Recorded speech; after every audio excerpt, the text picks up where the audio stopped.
பேரறிஞர் அண்ணாவின் 116வது பிறந்தநாள் விழா மறுமலர்ச்சி திராவிட முன்னேற்ற கழகத்தின் சார்பில் மிக சிறப்பாக ஆரம்பிக்கப்பட்டுள்ளது. நினைவில் வாழும் தியாக வேங்கை அண்ணன் கணேசமூர்த்தி பேரில் இருக்கும் இந்த அரங்கத்தில் நிகழ்ச்சி நடப்பது சிறப்பு. வரலாற்று சிறப்பு மிக்க இந்த நிகழ்விற்கு இந்த கருத்தரங்கத்தை தொடங்குவதற்கு வாய்ப்பு தந்த தலைவர் அவர்களுக்கு என் அன்பு நன்றிகள். பேரறிஞர் அண்ணாவின் கொள்கை லட்சியங்களை அடுத்த தலைமுறைக்கு கடத்துவது நமது தார்மீக கடமை என தலைவர் வைகோ அவர்கள் நினைக்கிறார்கள். அதனால்தான் வருடம் தவறாமல் அண்ணாவின் பிறந்த நாளை மாநாடாக சில நேரங்களில் கருத்தரங்களாக நடத்துகிறார். இந்த சிறப்புமிக்க நிகழ்விற்கு சிறப்புரையாற்ற வருகை தந்திருக்கும் நம் பேரன்புக்கும் மரியாதைக்கும் உரிய தலைவர் அவர்களுக்கும், அவைத்தலைவர் ஆடிட்டர் ஐயா அர்ஜுன்ராஜ் அவர்களுக்கும், பொருளாளர் பொறியாளர் அண்ணன் செந்தில் அதிபன் அவர்களுக்கும், முதன்மை செயலாளர் திருச்சி நாடாளுமன்ற உறுப்பினர் நம் இயக்கத்தின் எதிர்கால நம்பிக்கை நட்சத்திரம் நமது அண்ணன் துரை வைகோ அவர்களுக்கும், துணை பொதுச் செயலாளர்கள் அண்ணன் AK மணி, அண்ணன் ஆடுதுறை முருகன், அண்ணன் திமு ராஜேந்திரன், உயர்நிலைக்குழு உறுப்பினர்கள், அணியின் செயலாளர்கள், மாவட்ட செயலாளர்கள், இயக்க தோழர்கள் அனைவருக்கும் என் அன்பு காலை வணக்கம். பேரறிஞர் அண்ணாவின் பிறந்த நாள் இன்று. அண்ணா ஒரு எளிய மனிதர், எளிய மக்களுக்கான ஆட்சியை செய்தவர். எனது பார்வையில் தமிழகத்தை மிக முக்கியமான ஆண்டா பார்க்கிறது 1967 தான். பேரறிஞர் அண்ணா தலைமையில் திராவிட முன்னேற்ற கழகம் ஆட்சி அமைத்த ஆண்டு அது. அந்த மாபெரும் வெற்றி அந்த நாளில் அண்ணாவுடன் இந்த இயக்க தோழர்கள்லாம் ரொம்ப சந்தோஷமா இருந்திருக்கிறாங்க. அண்ணா மட்டும் சற்று கவலையோடு இருந்திருக்கிறார்.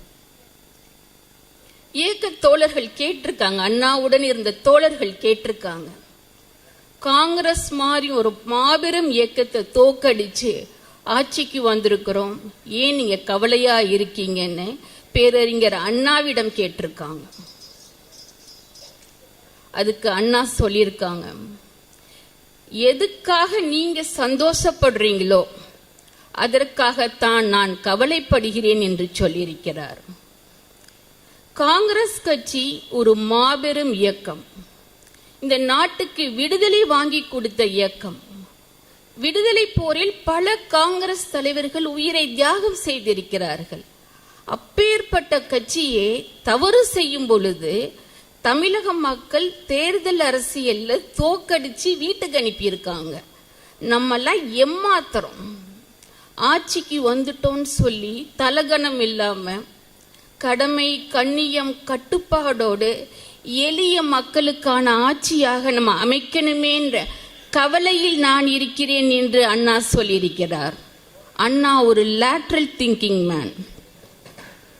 இதே மாதிரி ஒரு காட்சியை நானும் என் வாழ்நாளில் பார்த்திருக்கிறேன். 2024 ஜூலை 4 நாடாளுமன்ற தேர்தல் ரிசல்ட் வந்த அன்னைக்கு திருச்சியில மாலை 6 மணிக்கு ரிசல்ட் வந்துருச்சு. 5,20,000 ஓட்டுகள் வாங்கி அண்ணன் மிகப்பெரிய வெற்றி பெற்றுட்டார். எங்களுக்கெல்லாம் ரொம்ப சந்தோஷம். எனக்கு இல்லை, இயக்க தோழர்கள் எல்லாத்துக்கும் ரொம்ப வருஷம் கிடைச்சு நம்மளுக்கு கிடைத்த வெற்றி. ஆட்டம் பாட்டம் கொண்டாட்டம், மாலை மரியாதை, பிரியாணி, அல்வான்னு ஒரே அலம்பலா இருந்தது. ஆனால் அண்ணன் துரை வைகோ முகத்தில் சந்தோஷம் இல்லை. ஒரு மருத்துவராக நான் சொல்கிறேன், வெற்றி பெற்ற அந்த நாளில் அண்ணன் துரை வைகோ முகத்தில் சந்தோஷம் இல்லை, சற்று கவலையோடு தான் இருந்தார். அண்ணன்ட்ட நாங்கள் கேட்டோம், ஏன்னா கவலையா இருக்கீங்க, 32 வருஷத்துல இது மாதிரி நாடாளுமன்ற தேர்தல்ல 3,20,000 வித்தியாசத்துல நாங்க ஜெயிச்சதே கிடையாது. இவ்வளவு பெரிய வெற்றி உங்களுக்கு கிடைச்சிருக்கு, நீங்க ஏன் கவலையா இருக்கீங்கன்னு நாங்க கேட்டோம். அதுக்கு அண்ணன் சொன்னாங்க, திருச்சி மக்கள் 5 லட்சம் பேர் எனக்கு ஓட்டு போட்டிருக்காங்க. என் மேல நம்பிக்கை வச்சு அந்த நம்பிக்கைக்குரிய நபராக நான் இருக்க முடியுமா? ஒரு சிறந்த நாடாளுமன்ற உறுப்பினராக என்னால் செயல்பட முடியுமா? அதற்கான சூழ்நிலைகள் வருமா? இந்த எம்பிங்கிற போஸ்டை ஜஸ்டிஃபை பண்ண முடியுமா? அப்படிங்கிற வெற்றியை தாண்டி கவலைதான் எனக்கு இருக்கிறது என்று அண்ணன் அன்று சொன்னார்கள். என் இயக்கத்தோழர்களே, பொதுவாக மனிதர்களை நேசிப்பவர்களுக்கு பதவி வரும் பொழுது பயம் வரும். பதவி வரும் பொழுது பயம் வரும், கூடவே கவலையும் வரும். அந்த கவலைதான் அவர்கள் சிறப்பாக செயல்படுவதற்கு உந்து சக்தியாக இருக்கும்.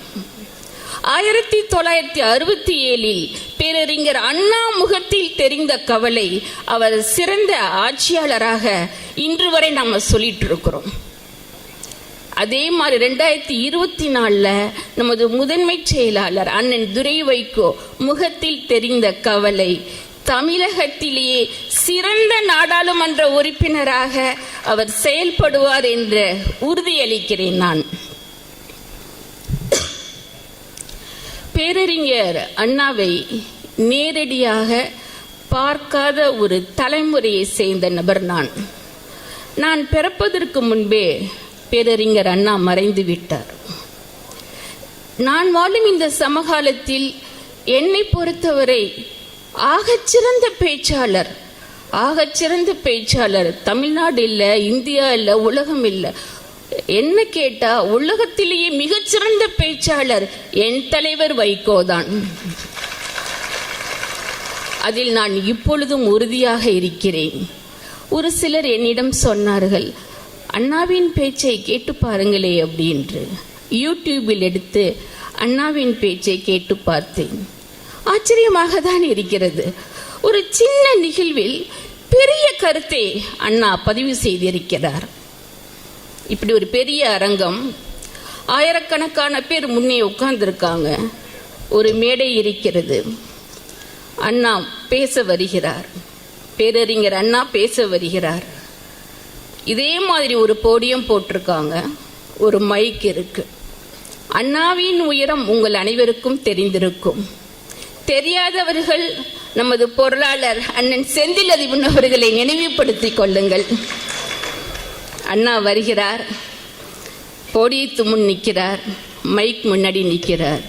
போடியம் அண்ணாவின் உருவத்தை மறைக்கிறது, மைக் அண்ணாவின் முகத்தை மறைக்கிறது. போடியமும் மைக்கும் அண்ணாவின் உருவத்தையும் முகத்தையும் மறைத்து விட்டது. அண்ணாவால் பொதுமக்களை பார்க்க முடியவில்லை, பொதுமக்களால் அண்ணாவை பார்க்க முடியவில்லை. எம்பி நின்று பேச ஆரம்பிக்கிறார். உடனே இந்த இயக்க தொண்டர்கள் அங்கே இருப்பாங்க இல்லையா, நம்ம தொண்டர்கள் மாதிரி, அவங்க ஓடி வந்து ஒரு சின்ன பலகையை அண்ணாவின் காலடியில் போடுகிறார்கள். அண்ணா அந்த சின்ன பலகையை அண்ணாவின் காலடியில் போடுகிறார்கள்.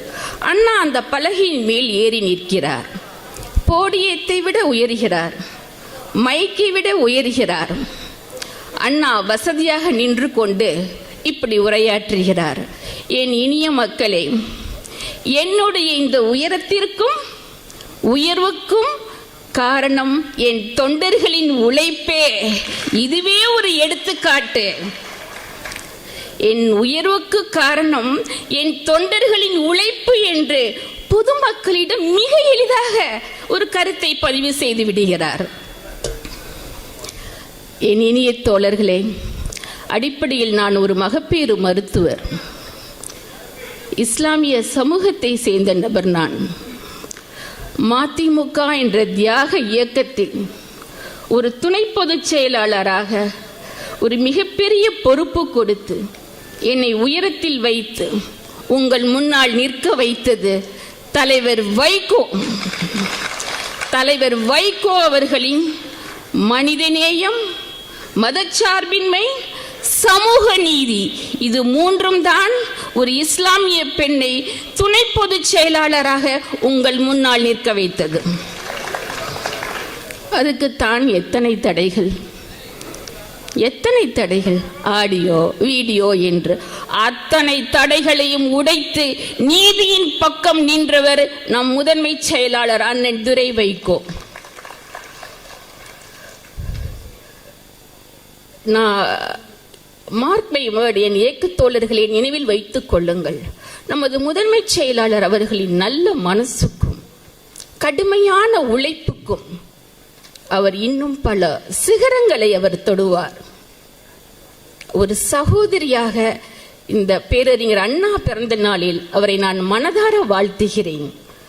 இந்த அரங்கத்தின் முதல் நிகழ்வாக அண்ணாவின் புகழுக்கு நிலைத்திருப்பது அவர் பேச்சு திறமையா, எழுத்து திறமையா, ஆட்சி தன்மையா அப்படின்னு ஒரு டாபிக் கொடுத்துருக்காங்க. நடுவர் அரங்க நெடுமாறன் நல்லா பேசுவாரு, நம்மளை சிரிக்க வைப்பாரு, சிந்தனையும் செய்ய சொல்லுவாரு. ஆனா தீர்ப்பு எப்படி சொல்லுவாருன்னு எனக்கு தெரியல, ரொம்ப கடினமாக இருக்கும். ஏன்னா அண்ணா ஒரு லேட்ரல் திங்கிங் மேன்.